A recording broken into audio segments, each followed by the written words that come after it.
I started this business as an adventure. Otherwise, I was working in a Hero Honda, a simple junior engineer there. I tried my hands in material handling system, my fabrications, material handling systems, conveyors, then pressure vessels, and some other pharma industries also.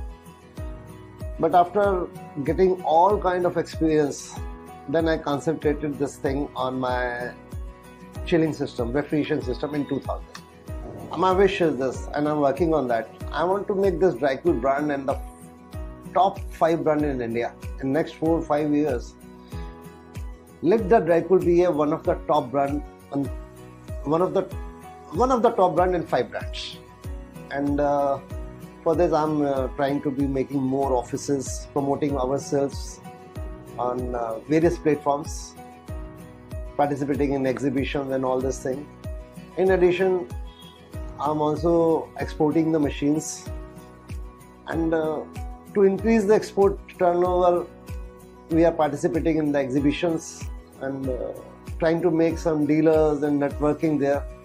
We are visiting some exhibitions also, so that some OEM can be worked out. We just wish to increase the turnover by exporting it. So maybe another 5 years down the line, I would like to have a